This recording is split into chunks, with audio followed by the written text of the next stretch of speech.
Yan po ang ating ulam ngayon. Meron tayong pritong isda at kanin. Kain na tayo! Mga kaibigan, ito ang ating lulutuin ngayon. Patola, hipon na merong miswa. I-prepare natin ito mga kaibigan. Unahin natin ang bawang. Yan, ganyan lang yan.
Ang hipon, nalinis na natin mga kaibigan. Tinanggalan ko lang ng paa.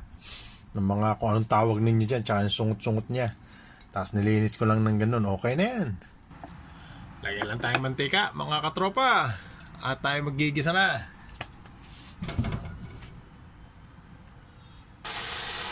Unahin natin ang luya. Yan. Sunod na natin ang bawang. Konting halo.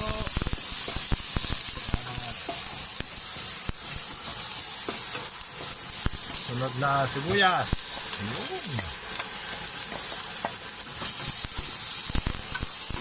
Ayos.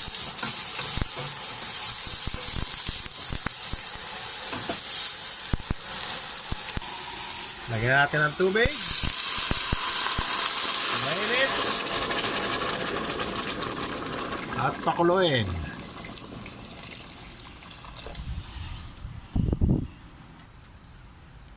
Haluin lang natin at takpan.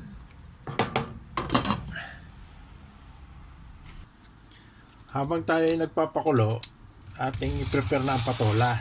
Yan. Kasi malapit na yan. Ganyan lang yan. Napakadali lang yan mga kaibigan. Diba? Ito'y masarap na sabaw. Patola.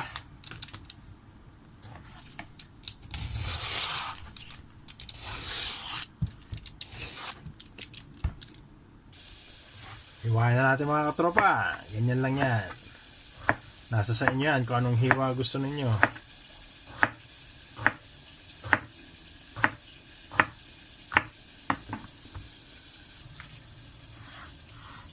Ito na ang ating patola. Lalagyan na tayo ng itlog para sa ating sabaw na medyo malasa, batihin. Kailangan nito mga kaibigan, yung bating-bati ha. Minsan nilalagyan ko pa ito ng tubig eh.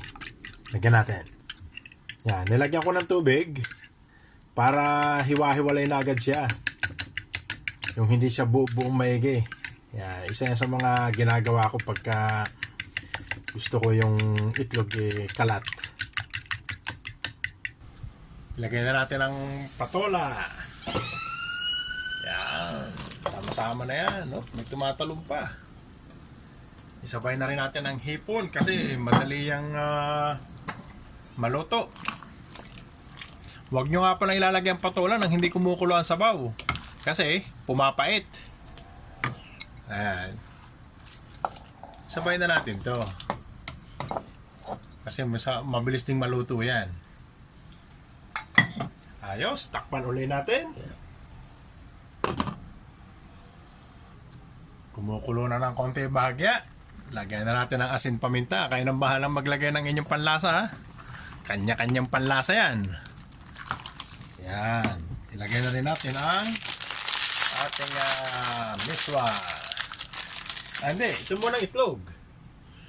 Itlog muna, itlog. Yan, dahan-dahan nyo lang ilagay ang itlog. At sabay kaunting halo para maganda ang distribution ng ating itlog. Ayun, ayos na yan.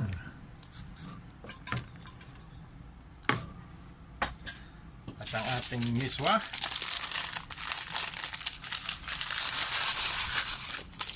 Ayan.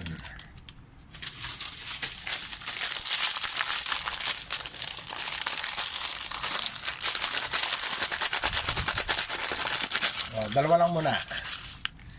Baka naman maubos ang ating sabaw. Ayan. Ready na po yan, mga kaibigan.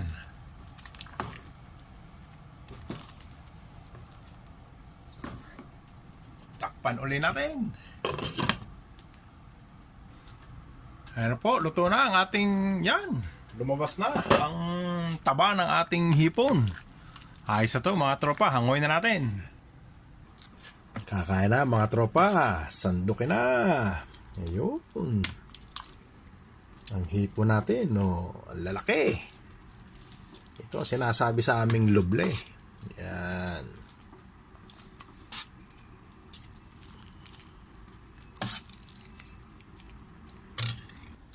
Eto mga katropa, ang ating patola na may miswat hipon. Kakain na! Mga kaibigan, ito po ang ating tanghalian ngayon. Meron tayong kanin at pritong isda. Ito po ang ating main event ngayon, no? Hipon at patola. Yan mga kaibigan, ang ating sabaw mula-mula. Yan po'y galing sa taba ng hipon. Yan, kung makikita nyo, kumukulay sa kanin. Yan po, kain tayo mga katropa. Yung mga hindi pa nakakapag-subscribe dyan, subscribe na kayo. O yan, ang ating sabaw. Lalagay dito. O, di ba? Kuha tayong hipon. Malaki ang ating hipon mga katropa. Yan.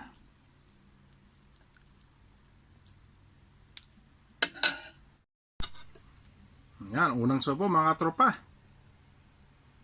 Unang subo.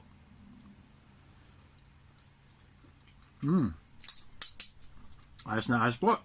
Ang ating dali ngayon, tanghalian. Medyo may kalamigan. Tamang-tamang higop abaw.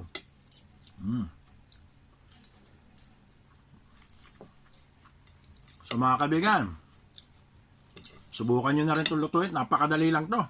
Mura pa. Pwedeng sardinas ang gamitin nyo. Pwedeng hipon. Pwedeng baboy. Ano pa paano? Subakin ko muna to. Paalam!